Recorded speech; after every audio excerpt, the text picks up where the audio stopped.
This is Lee Hargrave, certified strength and conditioning specialist, former rocket scientist, and cold plunger. And this is Isis Hargrave, certified OPEX coach, nutrition guru, and I like it hot. This is Jarod Hunsaker, certified CrossFit coach, facilities manager, and to the pain. And you found the enduraLAB podcast, where we dive behind the science of fitness and the ins and outs of better health and lifestyle strategies to help you live your best life. You guys ready? Let's go. Today, we have a very special guest with us. When she's not running marathons or throwing around heavy weight on the bar, she's also educating the next generation of physical therapists at South College. Welcome to the podcast, Dr. Carling Butler. Doctor. Yeah, and fellow Illini. So you're wicked smart. That's right. Good morning, team. Good morning. She's pumped. Happy to be here. All right, so tomorrow is the big game, the Super Bowl. And so, Jarod, can you tell us what two teams are playing? Don't look at your phone. Yeah. I know the Chiefs. Okay. And then I think the Rangers, right? Carling, if you had to guess what other team, just guess. Oh, she's got it. Clearly the Chicago Bears. Nailed it. So I guess who are you taking to win? I mean, Rangers. Yeah. Got to support the home team. That's right. I'm surprised you didn't say the Rangers versus Taylor Swift. Or do you even know the whole Taylor Swift feel like thing? I'm not in enough to know. Okay, do you know Taylor Swift is dating a Chief player? Yeah. Yeah. But I know like the hype around it, I guess, was like a few months ago. So now I'm like, Yeah. it's whatever. Well, now the big hype is around the NBA trade. Do you know what the NBA team? Luka. Oh, I look saw at something you. with Hey, I nice. think Kevin Durant too. Okay. No, not Kevin No, Durant. not- But I mean, No, you got almost. Luka. Yeah, Kevin Yeah. Durant was going to be I'm traded. thinking But of- I don't know, but I It's know about because we Luka. have SportsCenter playing in the back, That's and now right. Jarod is starting to get his information. It So does good, help. man. It really helps. so Yeah. just by the way, the Chiefs and Eagles The are Eagles, the playing. Philadelphia Eagles. Oh, Rangers got eliminated? Yeah, they got eliminated. Oh, okay. Yeah. I don't know if you're talking hockey or baseball. I'm guessing baseball since you Going. said home team. Baseball. Yeah. So who are you going to take if you had to pick one, Chiefs or Eagles? The Eagles are green, if that helps. The Chiefs are red. Isn't this going to be the Chiefs? Wouldn't it be their 3-year? Three-peat. Yeah, good three in a row. job. So I'm going to go with the First underdogs. ever. That would be history. Oh, you're going to go with who? Oh, it's history? Yeah, I'll go with the Eagles. Oh, my gosh. Why, I'm so glad, Jarod? so glad Hiley's not here. Aren't you a Chiefs fan? Oh, Jack I'm in his. is a Chiefs fan. Absolutely. Jack loves Mahomes, been a fan for a long time. How about you, Carlin? Yeah. Who you taking? We're going to go Chiefs. Okay. Yeah?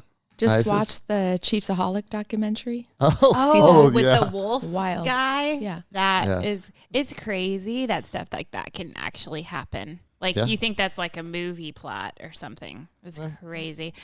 Who am I taking? I'm going to take the Chiefs because I cannot cheer for the Eagles just for Yeah. our good friend. And you've been rooting against them the whole time. I so. really have. I like an underdog.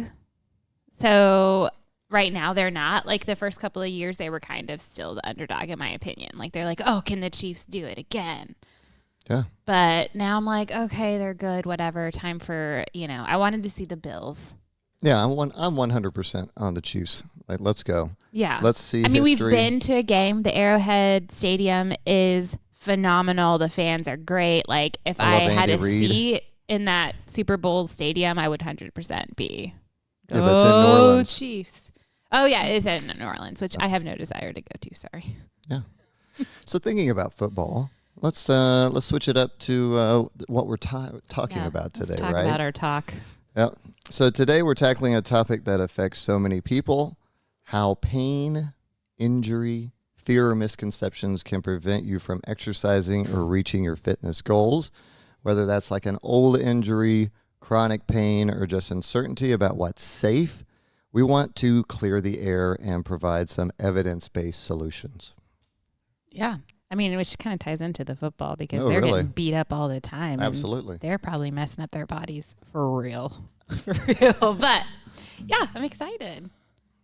Absolutely. I've seen so many athletes, beginners to advanced, struggle with misconceptions about pain and injury. So hopefully today we can clear that up for some of them. Yeah, and not just athletes, right? But everyday people who are avoiding things that bring them joy or typically bring them joy because of pain, injury, or those misconceptions. And just to kind of set the stage, I think a lot of us have been mismanaged by our healthcare system, especially when it comes to pain problems or musculoskeletal type injuries. Instead of really trying to prevent these things, our system waits until there's actually injury or illness. Absolutely. And then we finally dive in with all the expensive things, all the expensive interventions, the imaging, the drugs, and maybe even surgeries.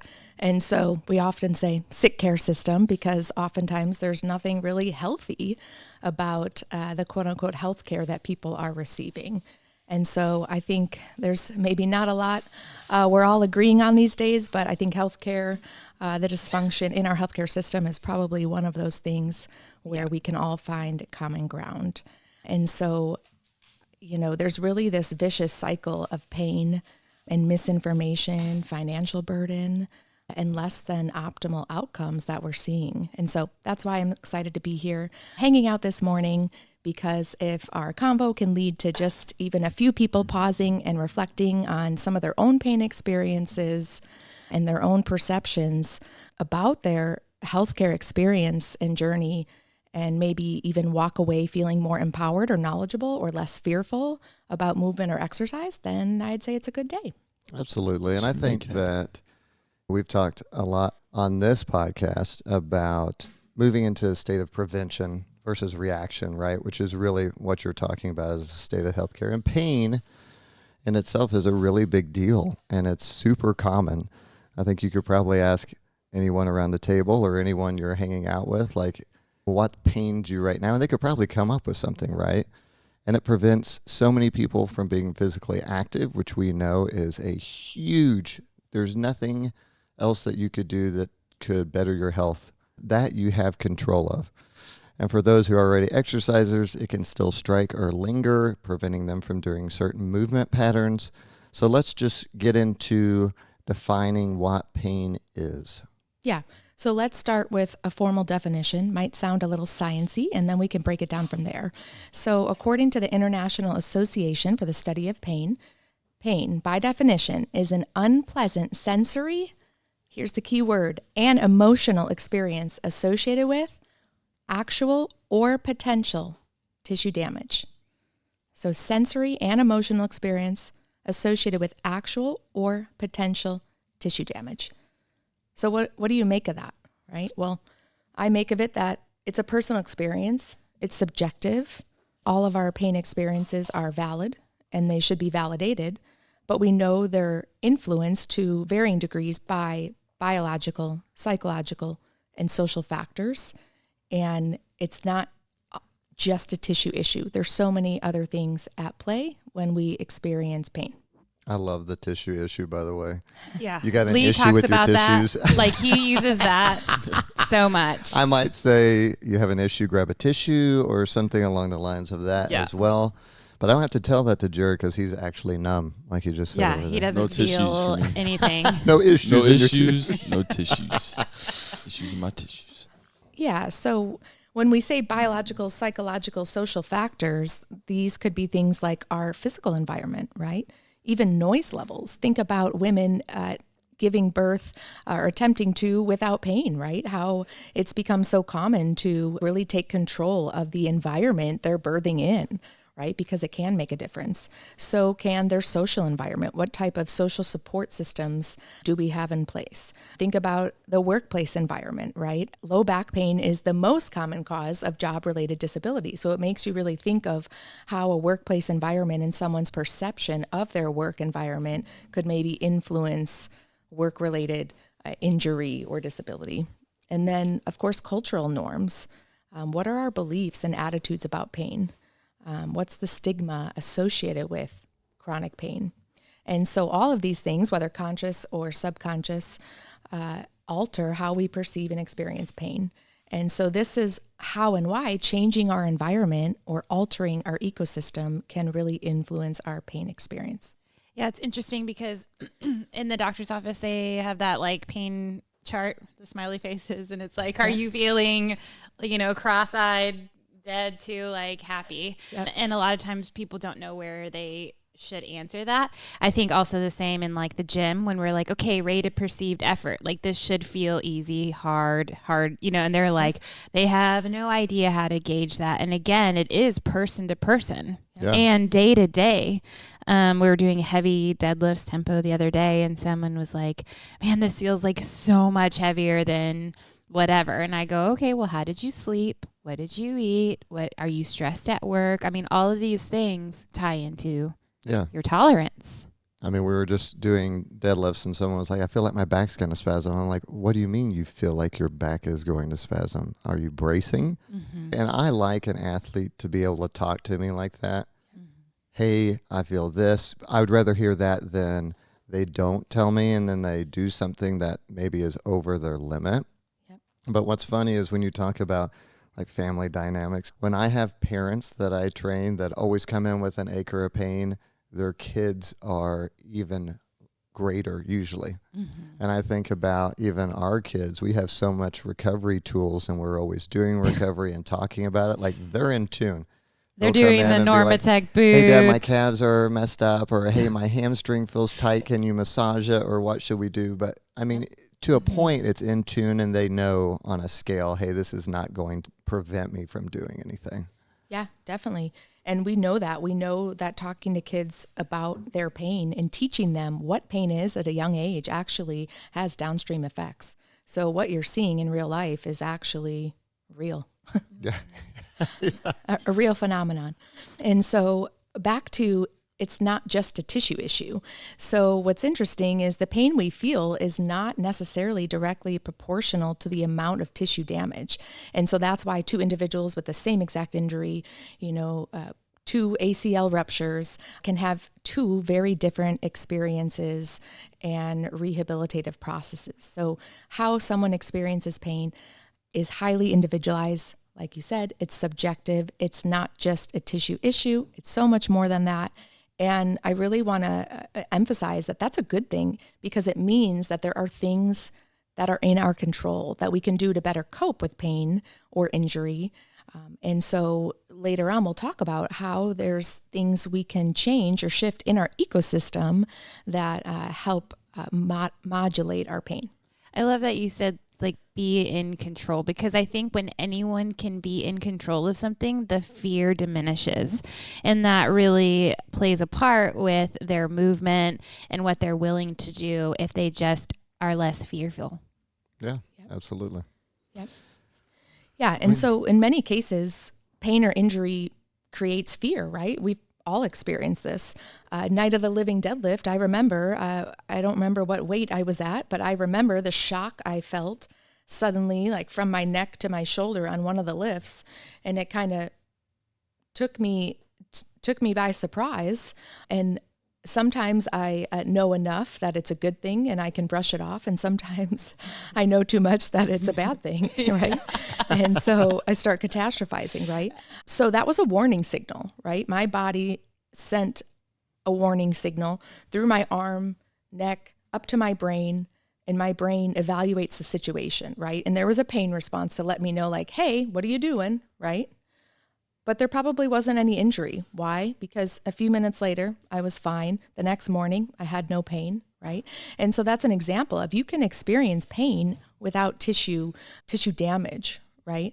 And so that's just one example, but it can make some people fearful. Some people might perceive that move as dangerous now, right? And they're going to start avoiding the deadlifts because, well, I experienced this shock one night through my arm, and so that must mean like something really bad's about to happen. And so if I try that again, who knows what could happen, right? And so that's an example of how that fear cycle can start, right? And then it can create avoidance. We're starting to avoid certain movements. And so in acute pain or injury, this is a good thing, right? You step on a nail, you step on a piece of glass, you want to know about it, right? It tells you, hey, check your foot, remove the glass, stay off your foot a little while, and then your tissue will heal. Our tissues heal, right? And so initially, pain is protective. It keeps it safe.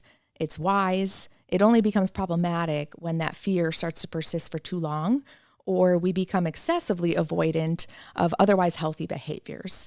And that's what, as physical therapists, we work with people a lot through, right? They've had an injury, but that tissue has now healed, but they're not feeling healed. And that's when we have to dive a little deeper to see really what's kind of underlying that fear coping mechanism. Well, and when they're not moving and they're not healing and they're kind of breaking up that scar tissue, they're also feeling discomfort. And I think that some people stop training or don't want to hurt anything with that, and we have to tell them we need to move through that so that it'll actually feel better. Yeah, there's certain times when you're going to have to move through pain. You know, when we're dealing with movement in the gym, we're usually taking them up too, right? And we're also asking them to describe what the pain is. Is it really sharp? Is it really localized? Is it broad? Does it feel like a stretch? And so you really kind of have to dive into what the pain is and what it feels like. But there is going to be times, like especially if you do get injured, rehabbing an injury is not a comfort thing, right? And I think that in our society, that comfort is something that everybody wants. And if you walk into my office, you'll see the sign on the wall that says comfort is a slow death. And it's something that I believe that we have to get out of our comfort zones. And that's just not physically, that's emotionally, mentally pushing ourselves a little bit so we actually continue to grow. But yeah, I would figure when you're kind of coming back from it, especially like people dealing with chronic pain, right? When people come in, I deal with a lot of backs. And the biggest fear is obviously the deadlift, which is super scary because that's usually what builds the back, you know? So they're actually avoiding the cure for usually their injury. So how do you guys deal with the chronic pain and the fear behind that? Yeah. So when pain starts to last longer than it needs to be that initial protective mechanism, we need to take a deeper look because sometimes there's changes that actually occur in our central nervous system, our brain and spinal cord. And so we can get a little bit into different types of pain. Like you mentioned, asking patients to describe their symptoms, because sometimes that gives us clues into, is this a sore muscle? Is this more of a joint stiffness, right? So there's different types of pain descriptors, but there's also a type of pain called nociplastic pain. And that refers to a pain experience without obvious tissue damage. And that's when we start realizing there's altered pain processing in our brain, in our central nervous system. And sometimes you might hear this as central sensitization, or that's really what's underlying this chronic pain or persistent pain presentation. And so these people can experience significant ongoing pain for months or even years down the road, far past normal tissue healing timelines, even if there was an original injury. Okay. And so that's why that type of pain takes a much different approach versus what we call nociceptive pain, where you actually have a noxious stimuli, right? You step on a nail or you really do acutely pull a muscle. Those are two different paths in terms of recovery. Interesting. Yeah. Number one, I love the names. I'll have to listen to it again to get those names. Yeah, right. it was like plexiglass and neuro. Yeah. Okay. It sounded like a plastic procedure, like procedure. Yeah. Nociplastic. Nociplastic. Add it to... I under the noci, Jack I has can remember vocab words weekly. We should have vocab we words. really should. Weekly. Yeah. We'll put it up on the refrigerator at the office. Yeah. Yeah, and that refers to nociceptors. So we have sensory receptors all over our body, right? So when you step on a nail, it's our nociceptors that are sending that message to our brain. So that's where that term comes from. Cool. Okay. And so Isis, I want to circle back to what you said, or both of you were kind of hinting on how a recovery process is not always comfortable, and it can even be uncomfortable. It can even be painful, right? But so we like to say hurt does not equal harm. I know you're hurting right now, but the injury has occurred. That part's over. And there's still some hurt though that, carries forward into this recovery process. Another thing we like to use to reframe is saying sore but safe. Okay, what you're doing is safe, but I know you're sore. I know you're feeling sore, so you're sore but safe. So those are two analogies we like to frequently use.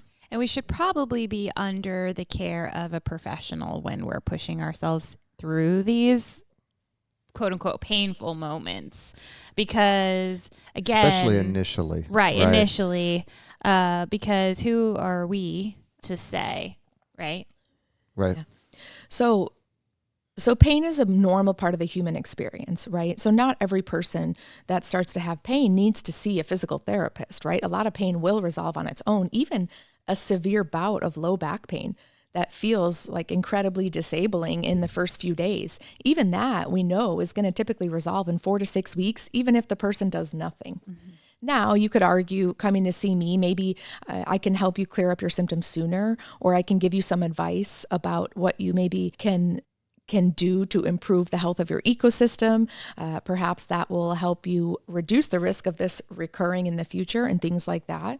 But really, we would encourage someone to come in for a formal physical therapist consultation if they're having either severe pain that's affecting their functional activities or their ability to go to work. That's something that needs to be addressed immediately, because we know the longer pain persists, we get these nervous system changes that we're trying to avoid, right? Your new word. We're trying to avoid progression to that nociplastic type pain where there's actual changes in our brain. Yeah, I know we've talked before when dealing with injuries. Yeah, when we have an athlete that comes in that feels pain, that's not as bad as when an athlete comes in and is like, hey, I'm having a hard time lifting my foot off the ground. Yeah. That's an issue, right? Yeah. So looking for those red flag findings, right? Like if Jarod wakes up tomorrow with sudden foot drop, I'm concerned. That's a different, that's a neurological change in your body occurring. Pretty serious, right? Yeah. Right. Yeah. If he's a side sleeper and wakes up with a sore shoulder, oh, okay. Yeah. That's not a big deal. We can work that out. Yep. But yeah, there's definitely red flags that should be, you should seek someone with some knowledge after that for sure. Yeah. So let's shift to diving into a little bit of this fear avoidance, okay? Because oftentimes pain then leads to fear, right? And so fear avoidance refers to this psychological phenomenon when someone actively begins to avoid situations. So it could be avoiding an exercise. It could be avoiding a task at home. They're no longer bending over to, do the laundry because they're so fearful of experiencing the pain they previously felt or other negative sensations. And this can often lead to a cycle where the avoidance behavior itself perpetuates the fear and can contribute to further functional limitations and, in more severe cases, disability. And I 100% understand where that would come from. I mean, yep. I feel like having had children myself and coming back after pregnancy or even during pregnancy, I mean, I'm fearful of not having a full-term pregnancy or something like that. Or I had a surgery that I came back and I was limited in movement. And I still fear that part of my body. So like, I get what that is.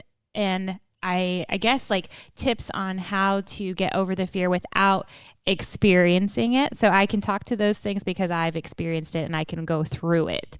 But like, let's say somebody has a torn ACL or something that I haven't had done to me.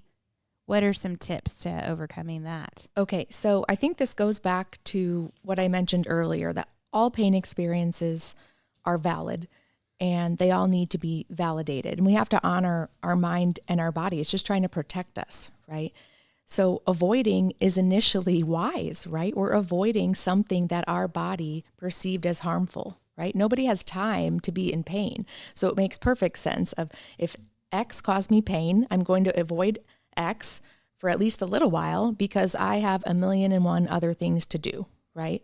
And so when someone comes to me in pain, I first just encourage them to accept what they've been experiencing. So many people try to fight off, like they don't want to admit that they're having pain or a problem. And so I think just accepting what they're actually feeling and honoring the fact that they're listening to their body is the first step. I see this a ton in older adults, right? They don't want to lose their independence and they're terrified if they admit that they've been having a hip problem, or heaven forbid they had a fall, they are terrified they're going to end up out of their home and in an assisted living facility, right? So many people are so afraid for so many different reasons to admit when they're having a pain problem.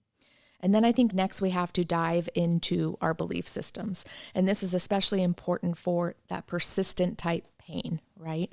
And so as a provider, I have to better understand what's underlying their beliefs about pain, fear, whatever might be affecting them. And so we often use what we say motivational interviewing techniques, open-ended questions. Tell me about how your fear is affecting you. Jarod, what are you afraid might happen if you have that pain again, or if you do the thing that you're afraid of doing?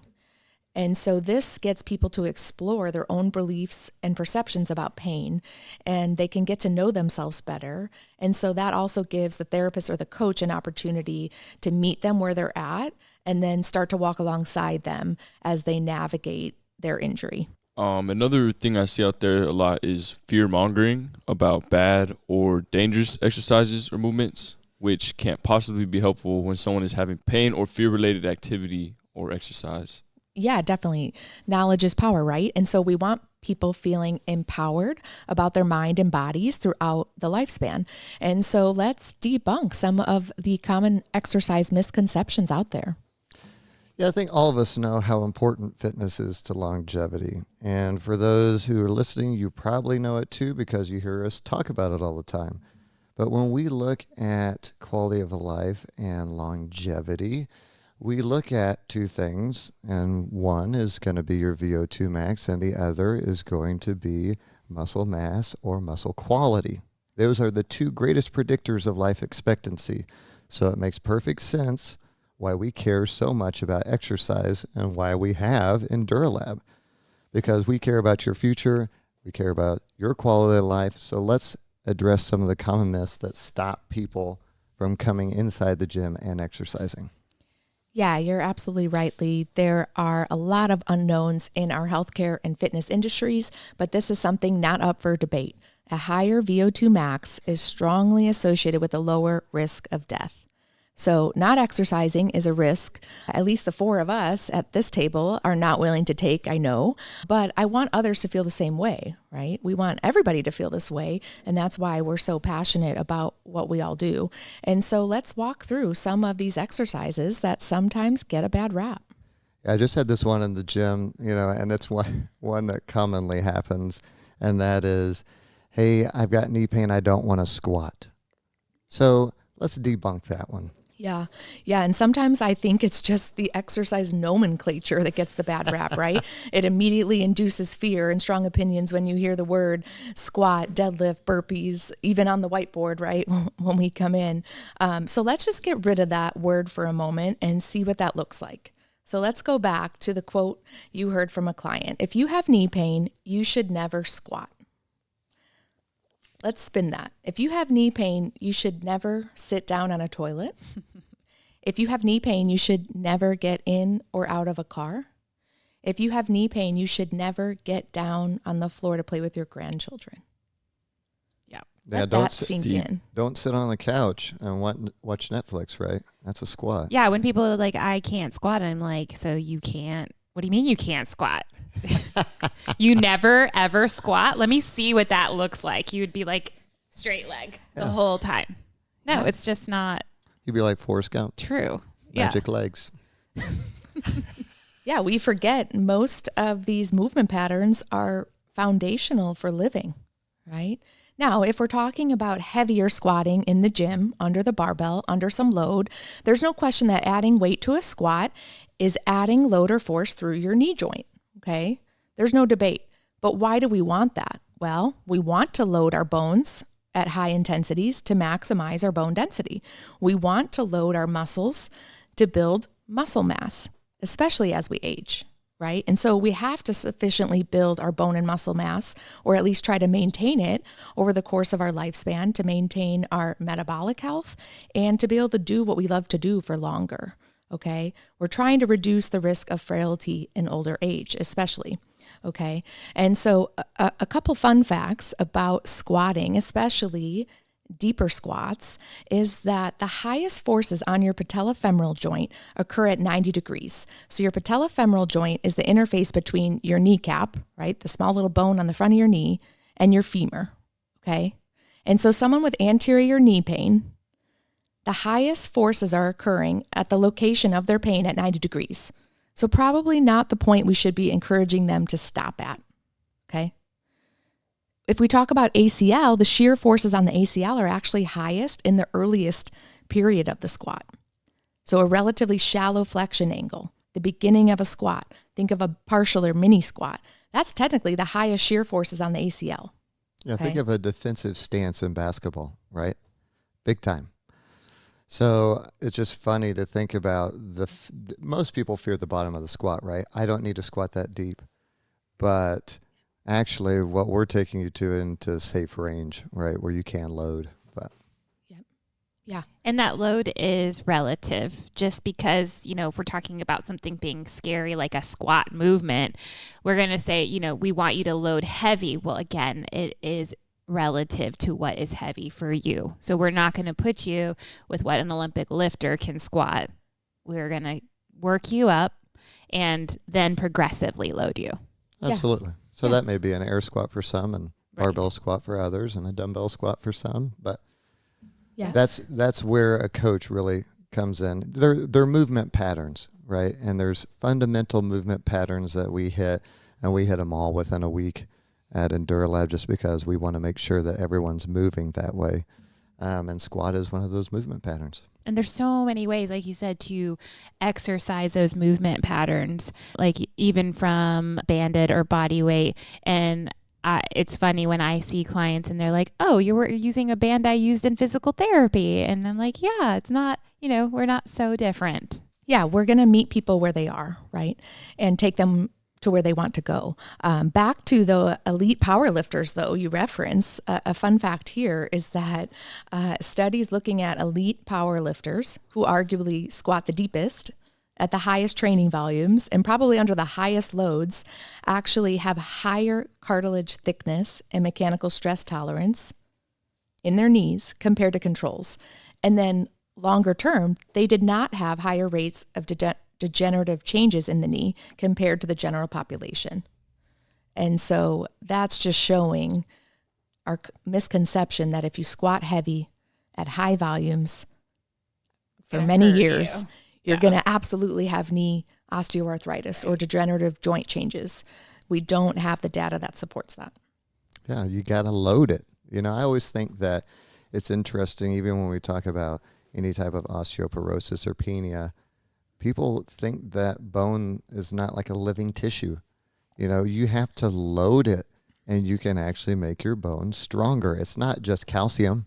And consistency. So these Olympic lifters are doing these same lifts Oh, over yeah. and over daily, They compete with two lifts. Yep. The clean and jerk and the snatch. Right. That's all they do. And I mean, similar athletes, we're not just talking they are the best, but I mean, athletes in general. And so we're really pushing for you to train frequently, not just one or really even 2 times a week. Really 3 would be great if you're looking to increase bone density, muscle mass, all those things. I love that. Avoiding movement usually makes things worse because you lose mobility and your muscle endurance and also your strength. But how about herniated disc? I feel like that's a pretty hot one in the gym. Yeah, that is a hot one. So one of my favorite research reviews of all time, Mayo Clinic, 2015, it was a meta-analysis. So that's a review that's going to look at a lot of different results from a number of individual studies on the same topic. So in this case, this was 33 different studies, and they compiled the results. And all of these studies were looking at subjects who were asymptomatic, meaning these subjects did not have any back pain, okay? And these subjects were all different ages, from 20s to 80s. And they stuck all these subjects in a tube, and they took images of their back, okay? And then they were looking at the prevalence or how common degenerative spine conditions were. So think about things like you hear disc degeneration, disc bulging, disc herniations, and they were looking at how common these things were across the lifespan, right?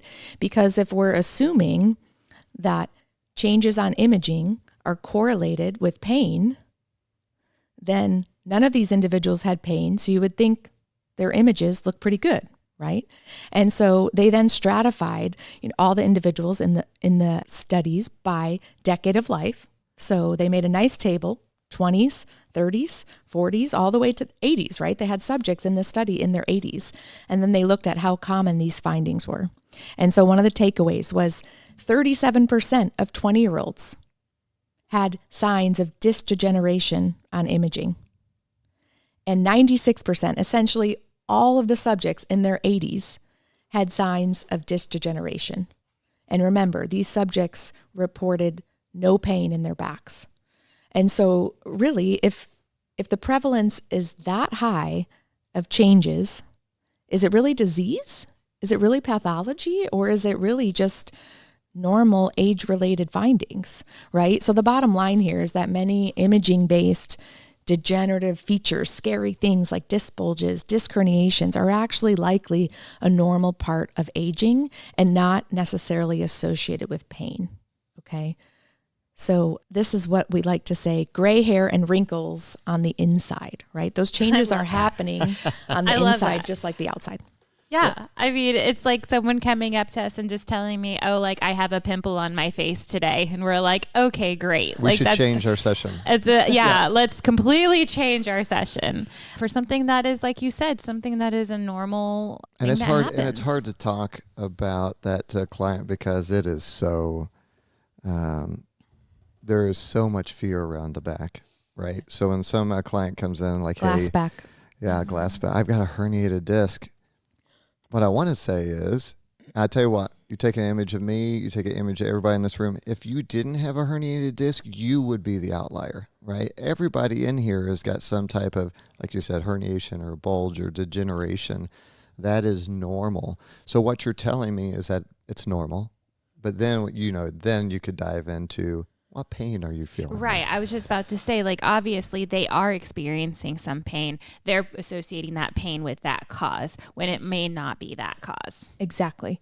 And so again, their pain experience is valid. It needs to be validated.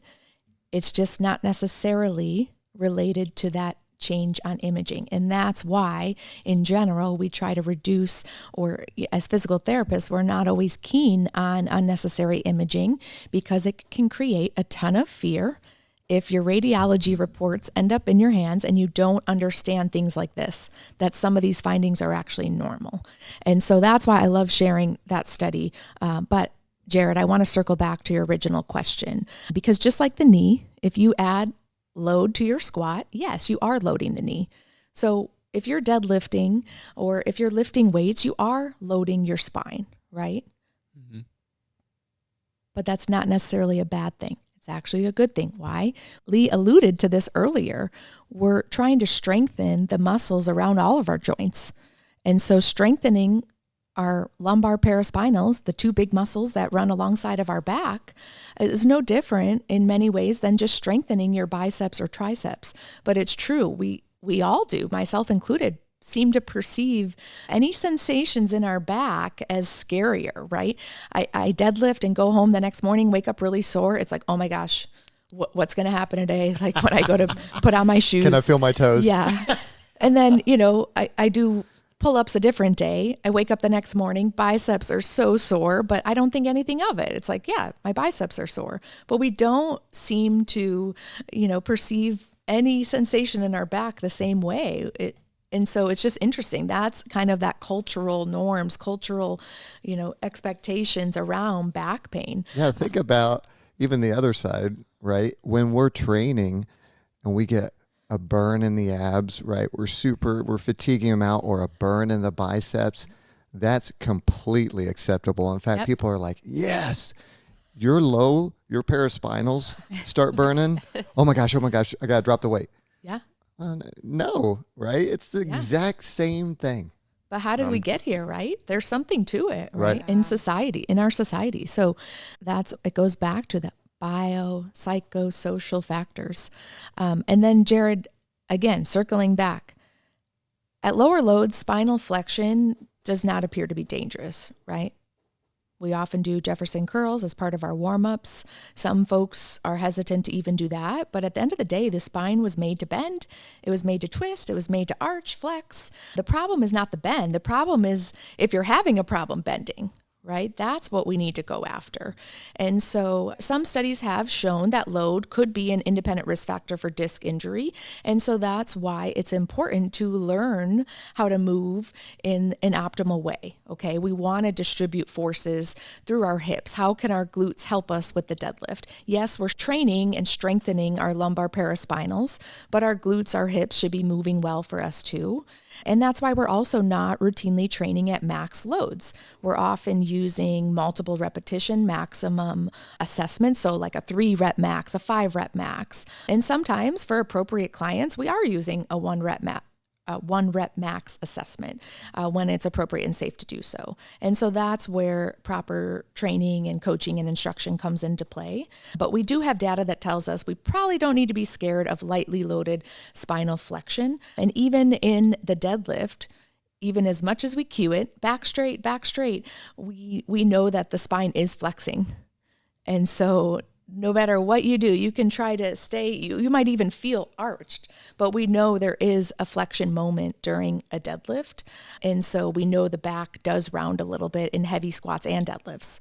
And so it's something to be mindful of. My colleague, Zach Long, recently said, there's probably a reason I've never seen an elite powerlifter perform a max lift with a Jefferson curl technique, right? There's probably something to be said for that. But we do know staying perfectly neutral is not possible, but I'm probably going to aim for it because it's going to help me with load management. And I think something too along that, we know that spinal flexion is going to happen, right? Even when you're doing the heaviest lift, if you don't think that your tailbone is tucking a little bit as you're coming up, well, guess what? You're getting spinal flexion. But on the other side of that, with a Jefferson curl and going light and actually moving your spine through flexion, you're going to get into that position sometime in your life. So if you never train it, to me, you're weak in that position, right? And it's just like a golfer. I go through extension and flexion in my spine. So if I don't train that, eventually that could lead to a injury down the road.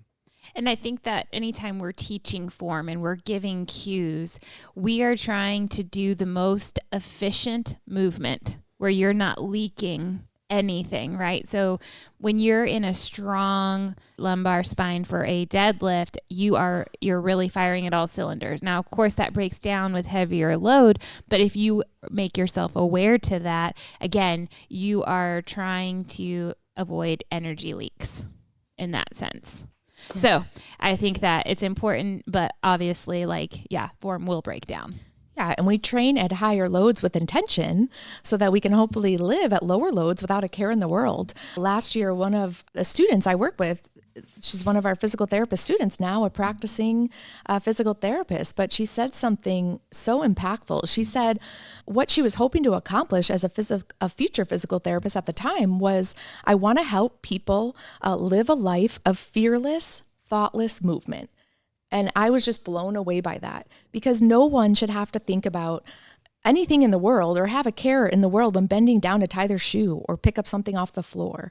And so that's really the ultimate goal, being able to go out and do whatever you want to do because your body is prepared. And some of us have that privilege, right? We grow up with not an injury happening, all those things. And again, once something happens, a trauma happens and you don't have it anymore, you really start to be thankful for it, number one. And number two, realize that, I'm going to have to move differently now. And why? And how do I get back to the original? I mean, we talk about it with the squat, like baby squat, like perfect, they're have the deepest squat, and then as we grow into adults, we stop squatting like that. We lose that over time because we don't work those range of motion, right? We're scared of it, or just the way life is, we're sitting down instead of coming up off the ground.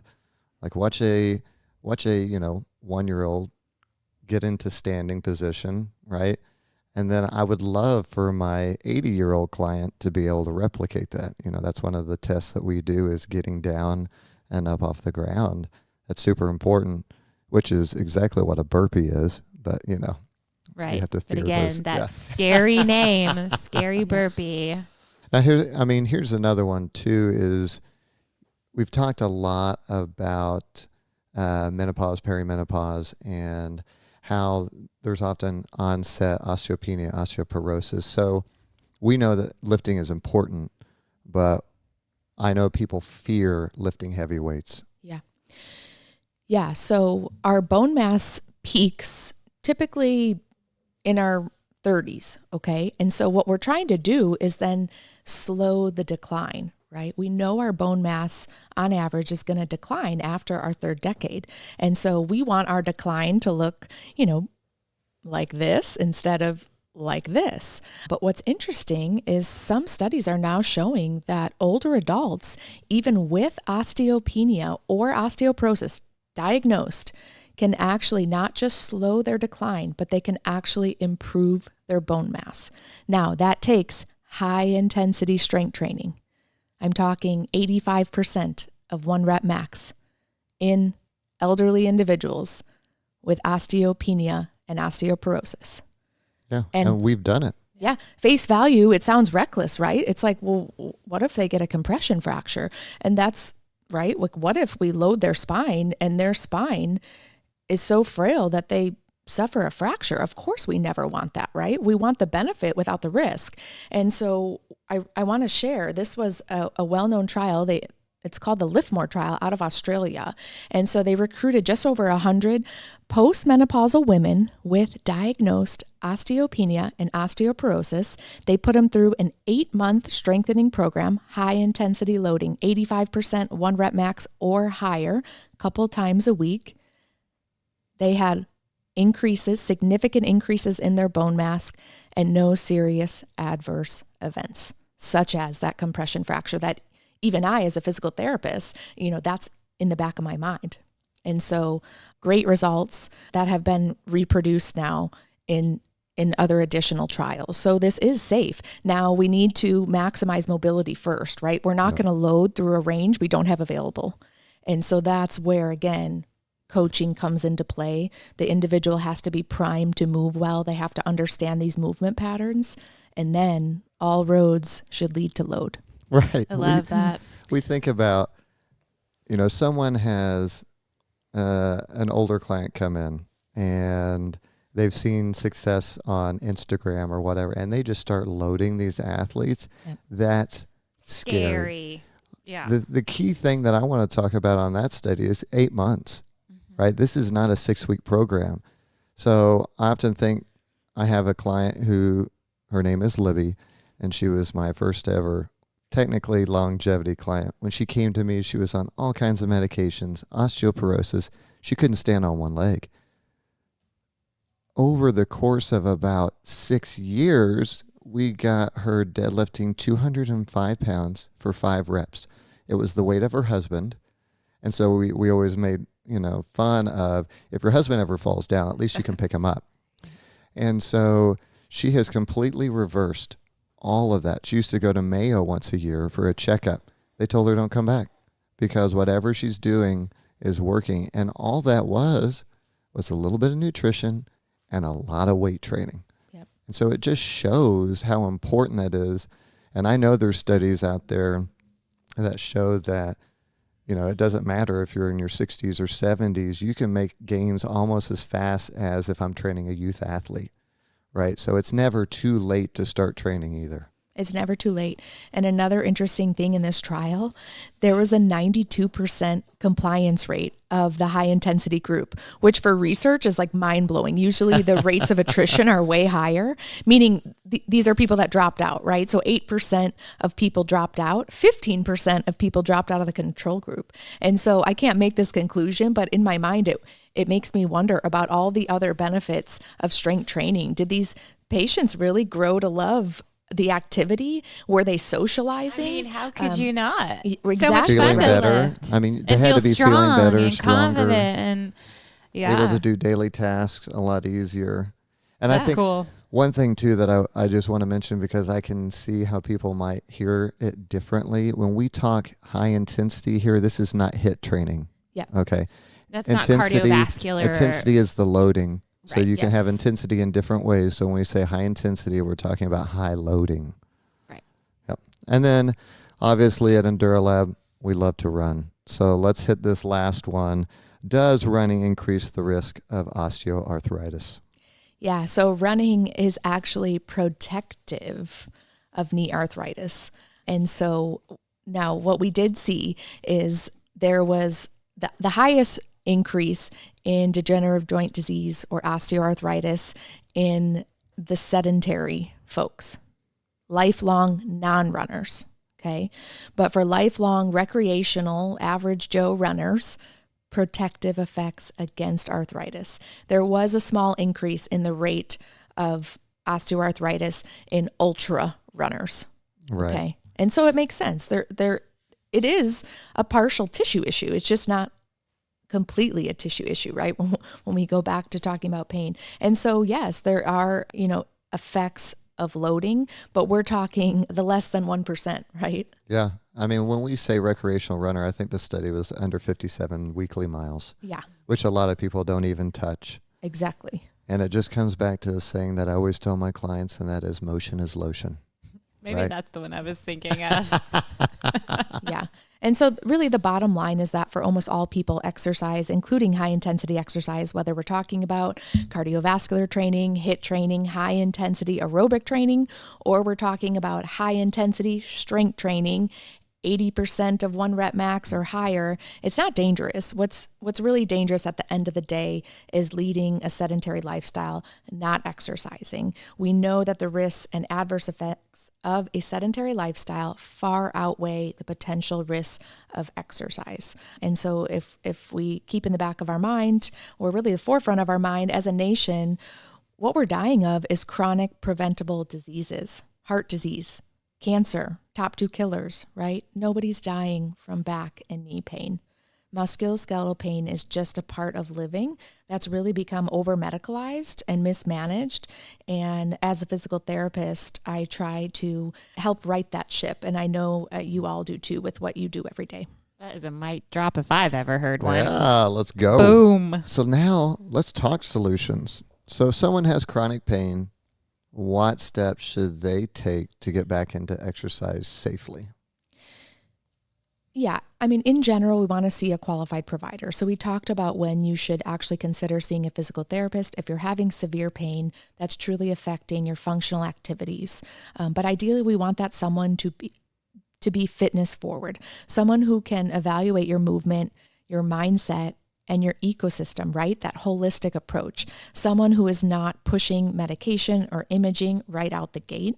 And when we talked about chronic or persistent pain might require a little bit of a different pathway, right? We might need to get more providers on board from different angles. Pain management specialists, psychotherapy, or cognitive behavioral therapy has been shown to be quite effective when you've had pain that's been lasting for years. Because again, we know at this point there are changes in your central nervous system processing, how your brain interprets pain.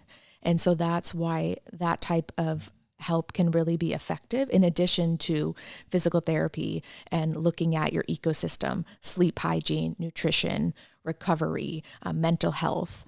All of those things come into play for persistent pain in particular. And it's really important, like you said earlier, to not fall into the sick system and go into people who are really trying not to see you.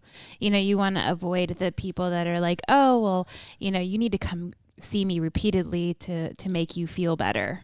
You guys want to make them feel better so they can continue living their life and hopefully not have to come back to you until they absolutely need to.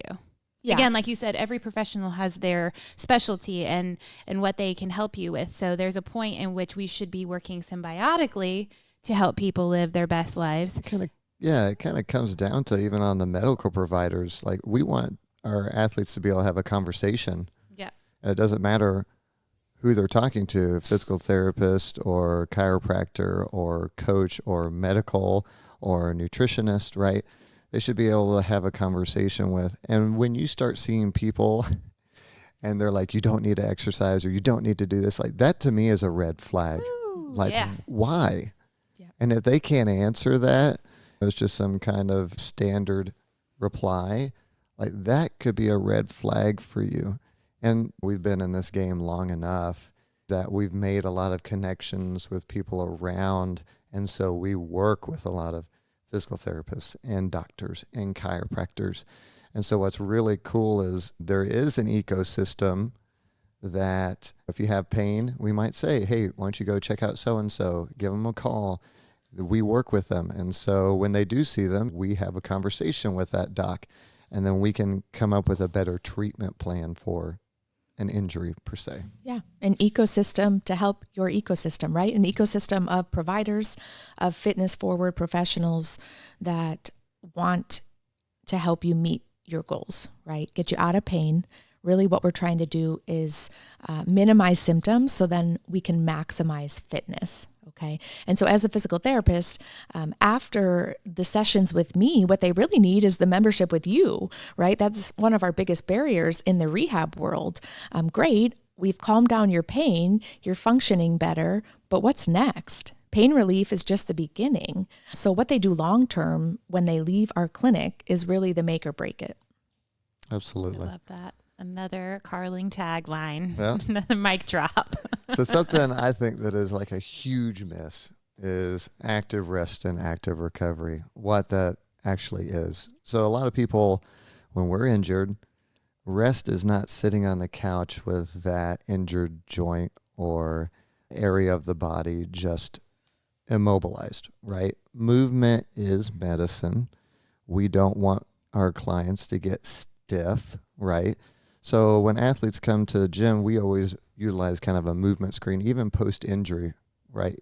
So we can say, okay, here are some areas in which we might need some work, right? Here are some areas that we need to address, but we are going to keep you moving, right? Even if we can't load the injury, we're going to maintain activity around that joint to help reduce pain over time. And that's where a good coach comes in, because it doesn't matter what the injury, we can always find a pain-free variation and progressively build from there, right? So don't come in fearing. It's like someone comes in, I just had ACL surgery, I can't work out for 6 weeks. Oh, really?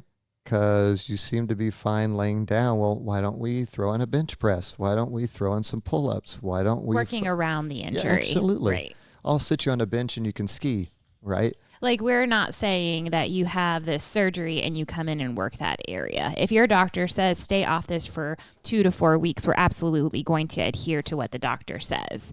It's the post-surgery recovery comeback, which, again, we want to work with doctor instructions on that. Absolutely. Yeah. Especially, that's or why we physical work therapy instructions. Absolutely. And I think, as you're coming back from the injury, obviously we're working on strengthening the areas around it. Right. Right. If I have someone that continuously hurts the knee, I might be working on a hip. I might be working on the ankle, right? If squatting hurts your knees, we might try a different movement at the beginning, like step-ups or TKEs or glute bridges, to get those areas surrounding that point of pain more strength, right? More stability. Yeah, what you just described there is what we kind of call graded exposure. And so you might be taking someone through exercises completely unrelated to their area of injury or pain. So maybe maybe it's a shoulder injury, but we have you hop on a bike and just get your heart rate up, get sweaty. Okay. Why? Because we know the muscle pump is great for our brain and the rest of our body, just getting your blood flowing, getting your heart rate up. And so there's widespread effects of aerobic exercise, even when you're injured, right? And so that's always something we're looking at incorporating regardless of the type of injury. Graded exposure is related to the area of pain or injury. So that's when we want to start with something non-threatening. So maybe squats are off the table, but can we try some sit to stands unloaded, or tap backs, right, to a box or something that's at a height that's taking you through pain-free range of motion only? Or can we get on the rower and have you going back and forth into knee flexion, knee extension repetitively in a pain-free manner? Yeah, quadruped to child's pose, right? Yeah, exactly. Simple stuff. Exactly. We're not going to mention that word squat, right? And so And so from there, as our confidence and capacity improves, then we start exposing you to the squat pattern or a movement pattern that more resembles where we're trying to get you to land.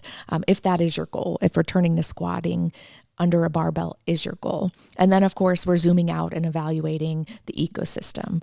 At South College, where I teach, we talk about taking your meds, and MEDS stands for mindfulness, exercise, diet, sleep, something I know you all preach about every day. And really what's missing, I almost wish we added something that accounts for social connection and community.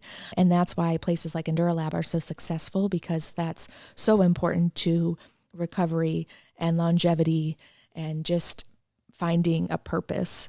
I love that. Yeah. When athletes are injured, it's a perfect time to really work on recovery and nutrition, really. When you think about it, in your training, you're so enthralled in, how much weight you can lift. And a lot of our workouts are like 4 time or whatever. So you're thinking about that a lot. And that's a change that you can do in an hour. Whereas like recovery, you really have to dial that in. How many hours of sleep are you getting? All these things. Nutrition, oh my gosh. So now is a perfect time, if you are in that like 4 to 6 week healing process, to really dial that in. Yeah, you can address lots of things. Number one, making sure your protein's in check. Like you said, sleep, number one recovery tool. Yes. But you can also address other mobility concerns in other places, right? Maybe it's time to work on your front rack. Everybody's got tight lats. Maybe it's time to work on spine mobility. So there's a lot of different things, and it really is giving the athlete a purpose. And it's changing the mindset to I can't to what can I do? Yeah, right? I love that. And that's a huge shift in mindset. When you are injured, and you talked earlier about giving the athlete power, when they know more and they understand the pain, and they can shift into, okay, I'm going to deal with this, but what can I focus on? That's powerful, right? And it's so much better for the athlete. It's better for everyone around that athlete too. So let's recap. Basically, exercise is not the enemy. It's often the best medicine for pain and injury. Your frenemy. That's right. Carling, if listeners take one thing away today, what should it be?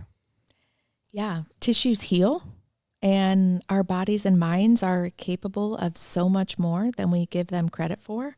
And so if you're struggling with pain or injury, know that there's hope, there's help, there's qualified providers who understand and want to listen to what you're experiencing. Your experiences are valid and will be validated by the right provider, and we can help you accomplish your goals. Yeah, mine would be, don't be afraid to modify and adapt your training.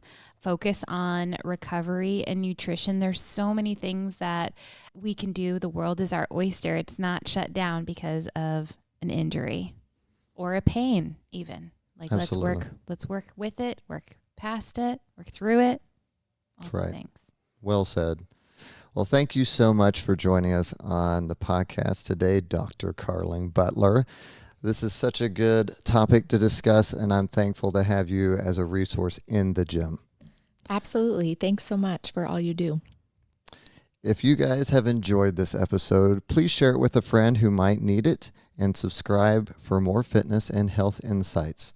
Until next time, keep moving, Eat well, and stay strong. bye. Peace.